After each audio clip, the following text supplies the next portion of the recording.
למען החי ורעי, למען החי ורעי, אדם בנה אתה בנה, שלום לך. Hello. Today we're discussing Parsha Ki-Teitzei. This Parsha contains 74 commandments out of the 613. More commandments, mitzvot, than any other Torah portion. I will not try to explain every one of those commandments. It's simply impossible within a reasonable time. But I will simply list them, and then we will discuss something which is really, really important we learn in this parsha. Discussion starts regarding the female captive of war. It lays down the conditions under which a soldier who was fascinated by the beauty of a captive woman may marry her, and there are very strict rules and laws on how she should be treated in his house for at least for a month, when until he cannot touch her, until she basically grieves her probably parents, relatives killed during the war. And there are all sorts of limitations on the soldiers or the husband's relationship with that woman.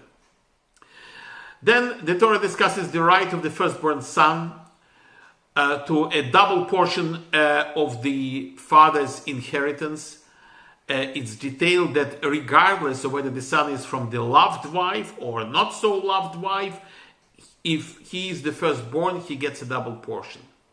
The section concludes with a procedure of dealing with incredibly rebellious child, which is not very good child, doesn't listen to mommy and daddy, and how to deal with it. The historical facts are that it never happened actually, because ultimately the Torah says that the parents should take the child to the gate, to the court, basically, to the Jewish court, and if the child is considered totally rebellious, totally not following any laws or any instructions from his parents, he should be stoned. The facts of life are it never happened in history actually.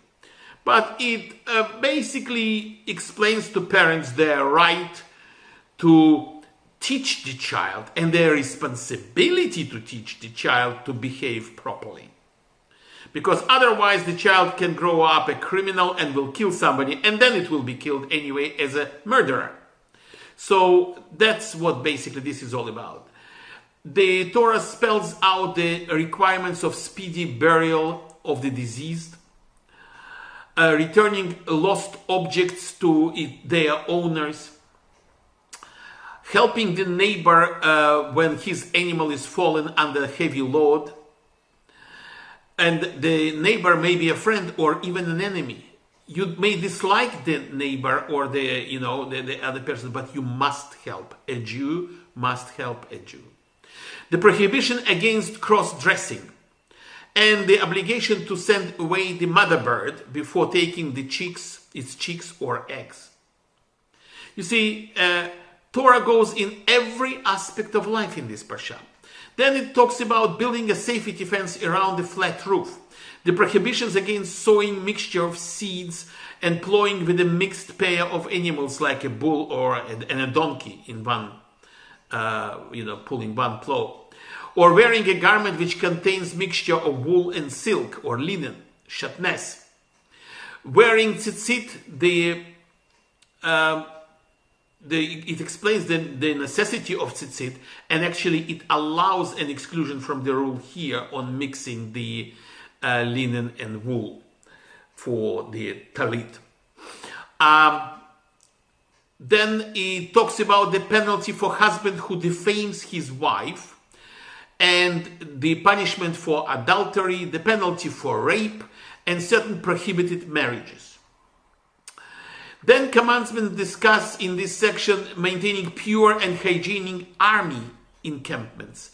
Impurity resulting from seminal emissions, prohibition against prostitution, prohibition against lending with interest, and obligation of honoring vows.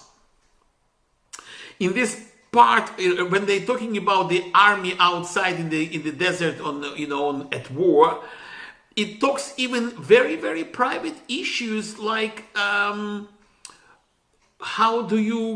what do you do when you want to relieve yourself? You need to step out of the camp with a stick in your hands, except your weapons. You obviously take your weapons with you too, right? And you should basically dig out a hole with a stick and cover up the excrement. That's how deeply into privacy of people the Torah goes in this parsha, like everywhere else actually.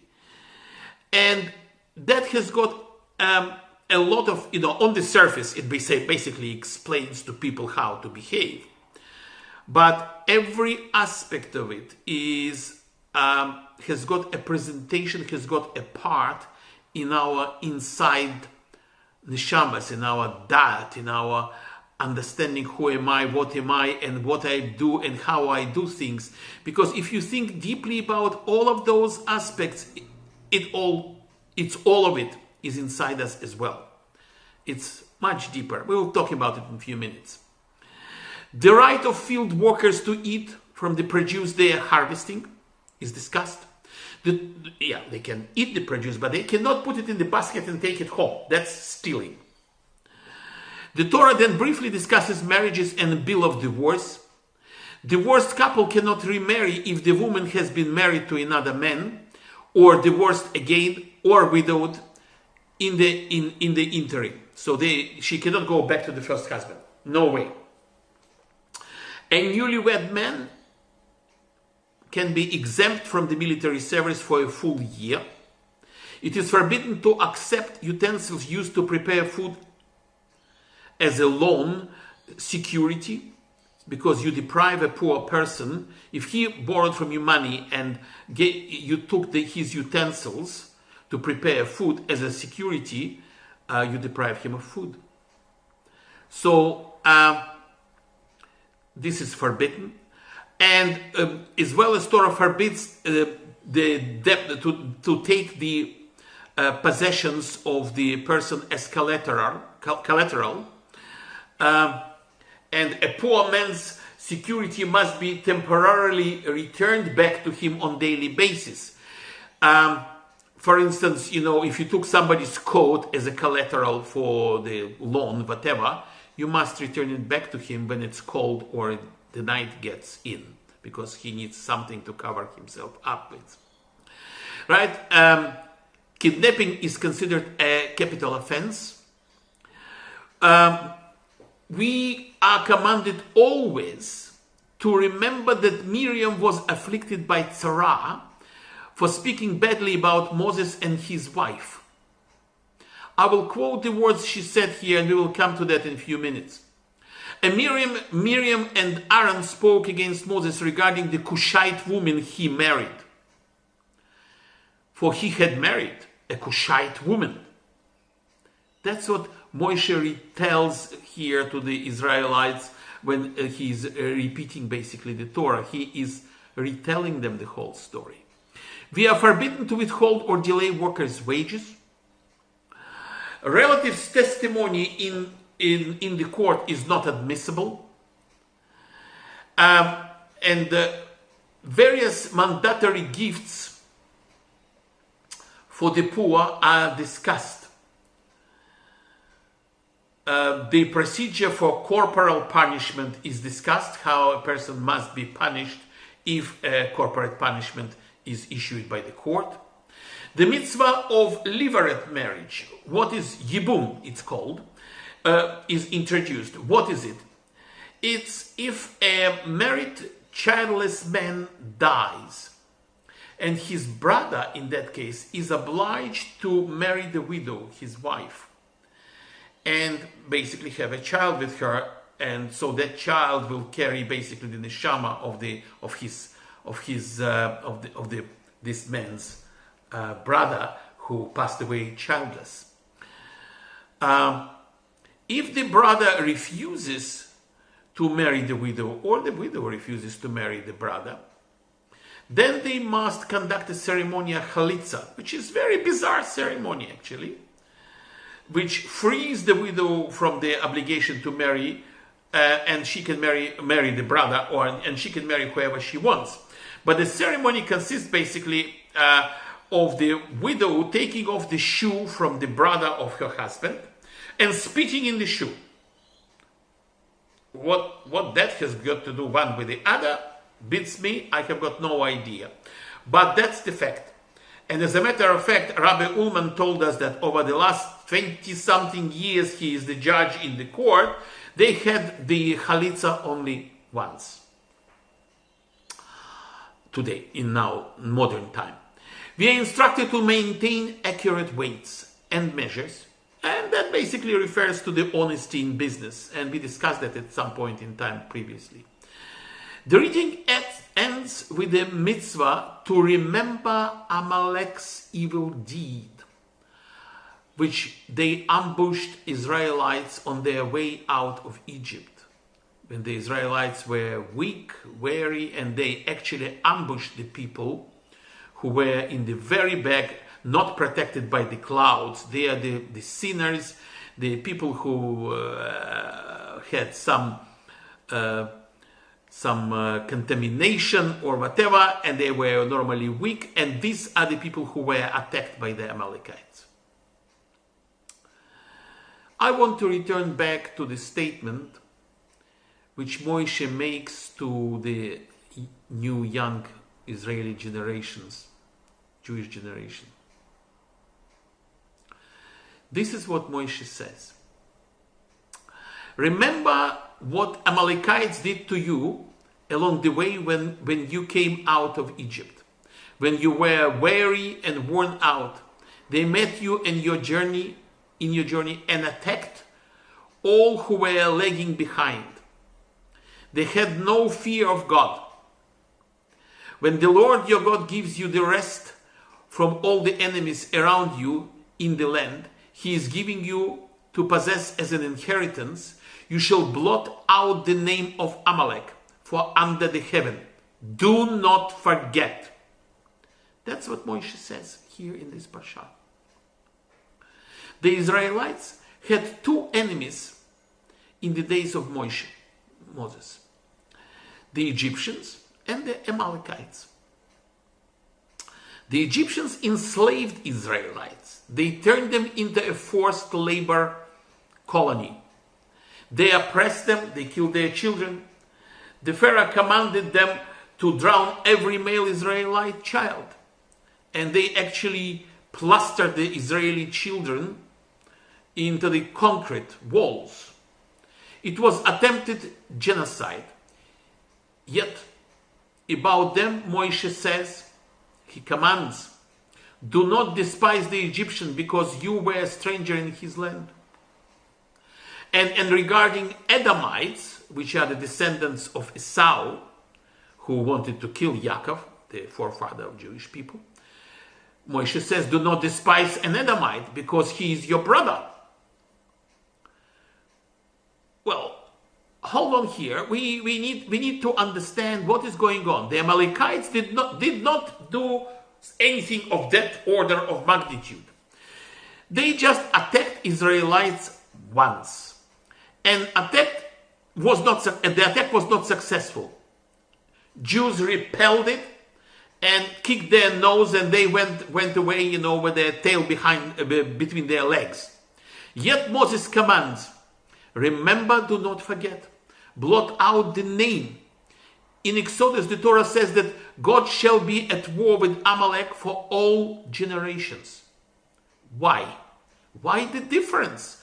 Why did Moses tell the Israelites, in effect, to forgive the Egyptians and Edomites, but not Amalekites?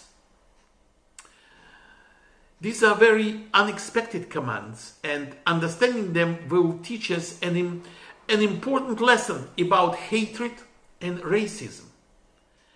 And when I'm talking about it, I would like you to remember one thing, that think about it, there is a little bit of Amalek inside every one of us. We can hate. We do hate something or somebody, and sometimes we don't know why. And that is something to really think about. That's the slightly deeper aspect of this part of the Parsha. But let's talk on the Pshat level. Let's go. First, a general point.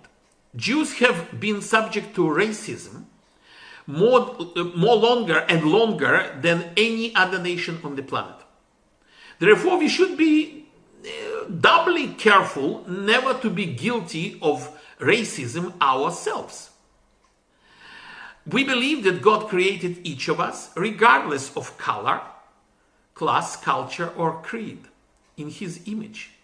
If we look down on other people because of their race, then we are demeaning God's name, God's image, and failing to respect Kavod Habriyot, human dignity. We fail to respect God's image in human. If you think less of a person because of the color of his or her skin, we are repeating the sin of Aaron and Miriam. Because, listen, really, yes, I'm aware there are other interpretations why God punished Miriam with Sarah, saying basically that she didn't understand the level of sanctity Moishe has achieved and why he separated with his wife.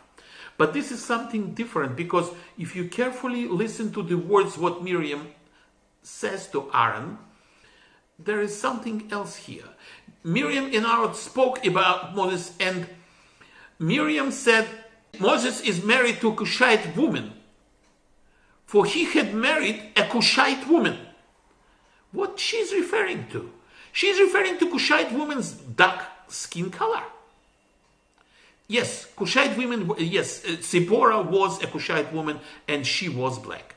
Miriam looked down at Moshe's wife because she was a Cushite woman. She was dark-skinned, making this one of the first recorded instances of color prejudice. For this sin, Miriam was struck with Sarah, with leprosy. Not because of the other reasons. Jews cannot complain that the others have racist attitudes towards them if they hold racist attitudes towards others. First correct yourself, then seek to correct others, says the Talmud. Tanakh contains negative evaluations of some other nations, but always and only because of their moral failures. Never because of ethnicity or skin color or any other aspects of physicality of the person. That was the difference between the Amalekites and the Egyptians. The Egyptian hatred of Jews and fear of Israelites was not irrational. It was very rational. Pharaoh said to his people the following: the Israelites are becoming too numerous and strong for us. We must deal wisely with them, otherwise they may increase so much that if there is a war, they may join with our enemies and fight against us, driving us from the land.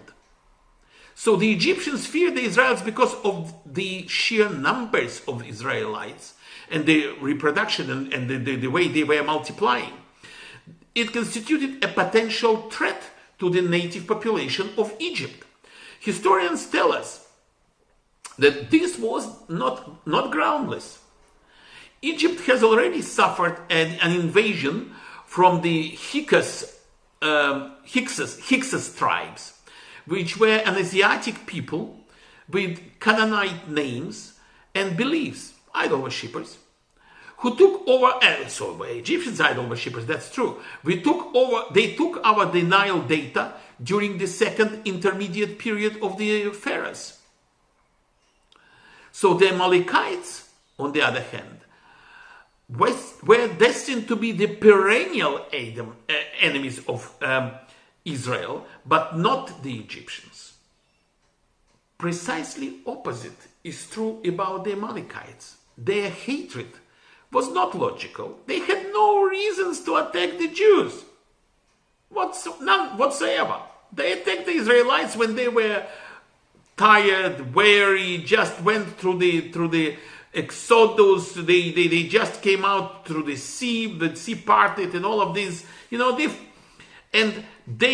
Amalekites were such cowards that they focused their assault on those who were lagging behind. Those who were weak, and posed to them no danger whatsoever. This was an irrational, groundless hate based on racist feelings, but not on logic. With irrational hate, it is impossible to reason. It has no cause, no logic. Therefore, it may never go away, and never will. Irrational hate is as durable and as persistent as irrational love. Sometimes, in Russian they say, "Любовь зла, полюбишь и козла." That's what they say in Russian. What it means, basically, love is so challenging that you may even love a goat. So irrational hate is as durable and as persistent as irrational love. The hatred symbolized by Amalek is for all generations. All one can do is to remember and not forget, and to be constantly vigilant and to fight, and wherever you can, whenever Amalek appears, they must be fought. The wisdom of Moses' command not to despise the Egyptians still shines through even today. If the Jews continue to hate the Egyptian oppressors, Moses would have taken Israelites out of Egypt. But if they would continue to hate, Moses would not be able to take Egypt out of Israelites. They would still be slaves mentally, psychologically, not physically, but their mentality would be slave mentality.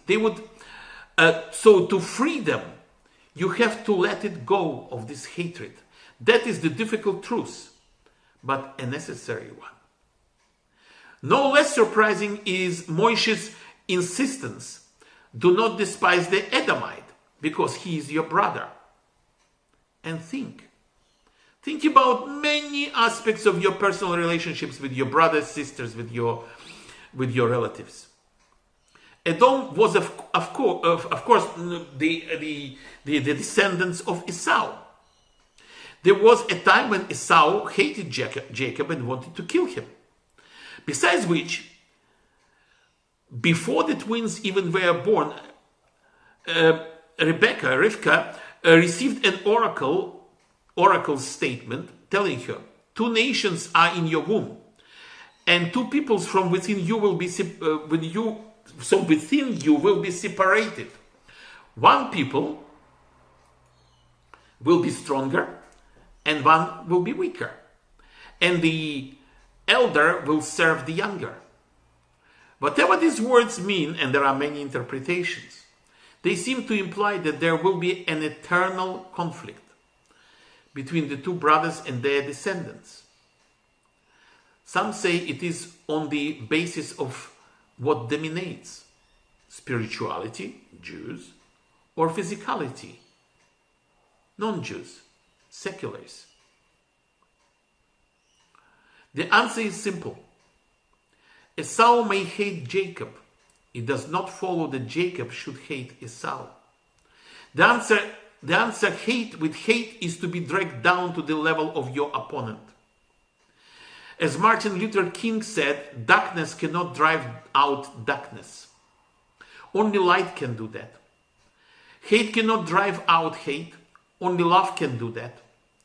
Or as Kohelet said, there is a time to love and a time to hate, a time to war and a time for peace.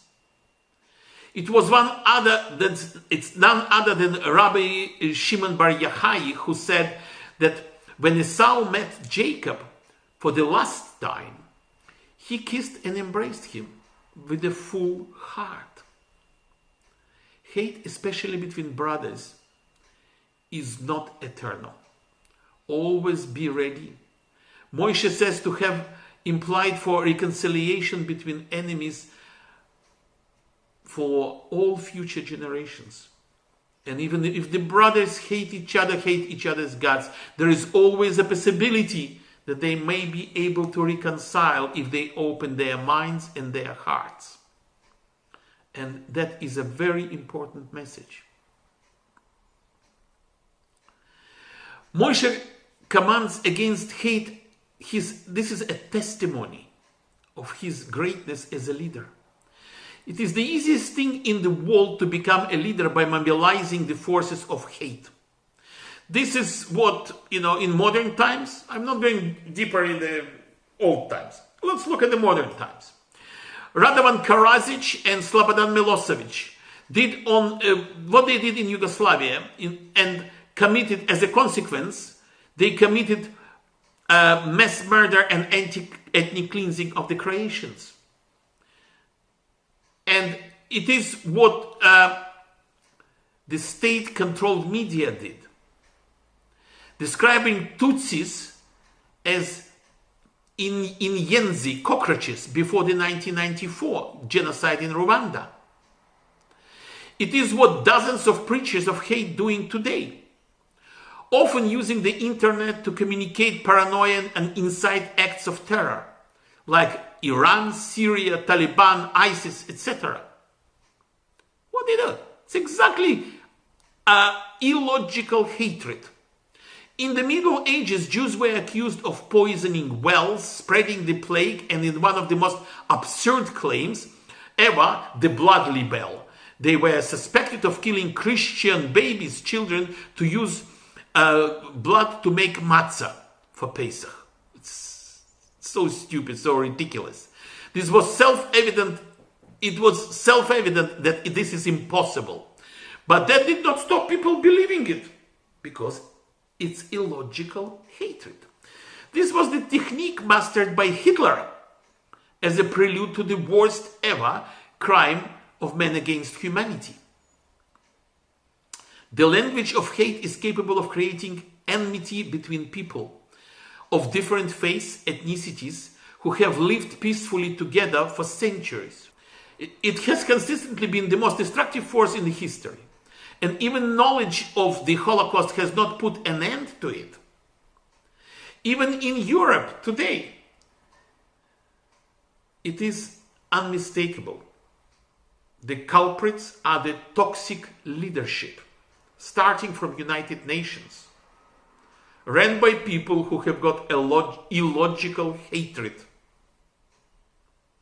Leadership at its highest transforms those who exercise it and those who are influenced by it. Both the leaders and the people. The greatest leaders make people better, kinder, nobler than it otherwise would be. And this was achieved by Washington, Lincoln, Churchill, Gandhi, Mandela, the brilliant leaders. But the paradigm case, of course, is Moishe, the man who had more lasting influence than any other leader in history. He did teach Israelites not to hate. He was saying, hate the sin, but not the sinner. Do not forget the past, but do not be held captive by it. Be willing to fight your enemies, but never allow yourself to be defined by them, by the enemies, because you become like them. Learn to love and forgive. Acknowledge that the evil men do, but stay focused on the good. That is our power. This is our power to do that.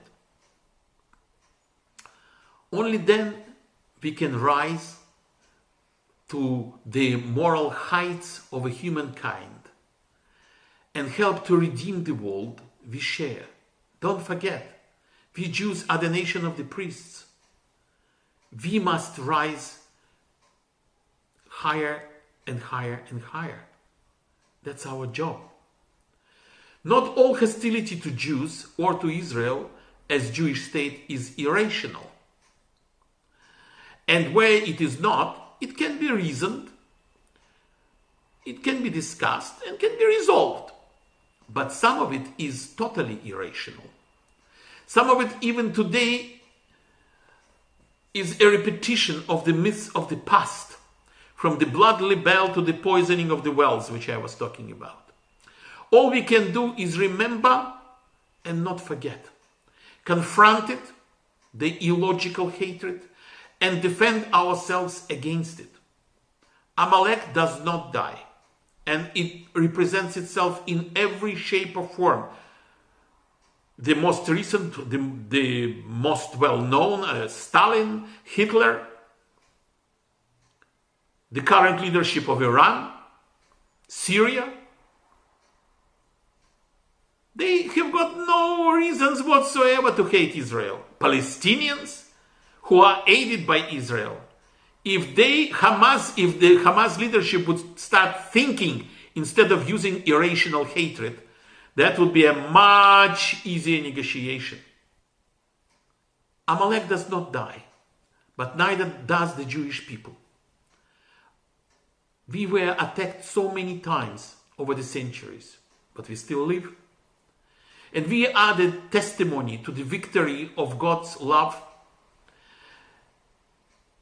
and its stand against the myth of madness, of hatred, of racism. Let's fight the illogical madness, and let's be open-minded to negotiate the logical hatred. Shabbat Shalom. למען החי ורעי, למען החי ורעי, אדברנה,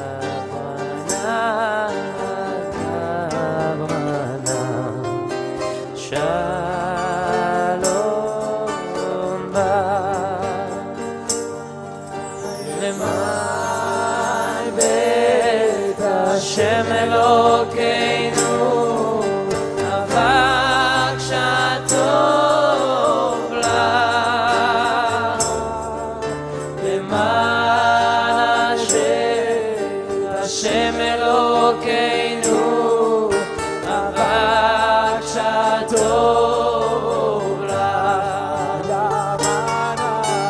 למען בית השם אלוקינו, אבק שטוב לה, למען בית השם אלוקינו, אבק שטוב